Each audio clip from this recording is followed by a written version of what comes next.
आज हम बात करेंगे उस विवाद की जिसने पूरे संत समाज में हलचल मचा दी है। मामला है प्रेमानंद महाराज बनाम जगत गुरु रामभद्राचार्य का। आखिर ऐसा क्या हुआ कि संत समाज तक भड़क उठा?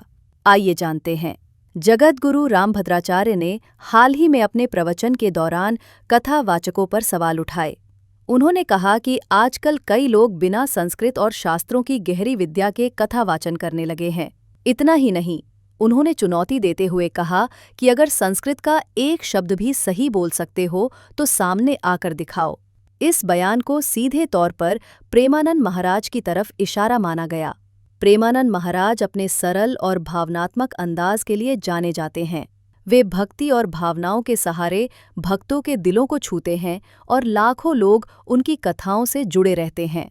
इसी वजह से उनके समर्थक कहते हैं कि भक्ति का मार्ग विद्या से बड़ा है। अगर भक्तों को भगवान से जोड़ने का काम प्रेमानंद महाराज कर रहे हैं तो इसमें किसी को आपत्ति क्यों होनी चाहिए? दूसरी ओर रामभद्राचार्य जी के समर्थक कहते हैं कि कथा वाचन आसान कार्य नहीं है। इसके लिए गहरी शास्त्रीय विद्या, संस्कृत का ज्ञान और वर्षों की तपस्या की आवश्यकता होती है।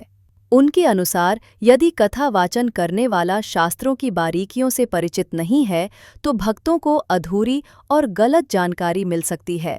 यही कारण है कि यह टकराव सिर्फ दो संतों तक सीमित नहीं रहा, बल्कि पूरे संत समाज में बहस का विषय बन गया है।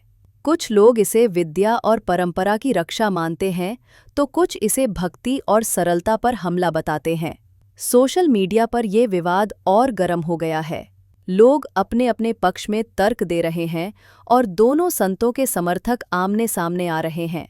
अब सवाल ये है कि क्या यह विवाद यहीं थमेगा या फिर आगे और बढ़ेगा?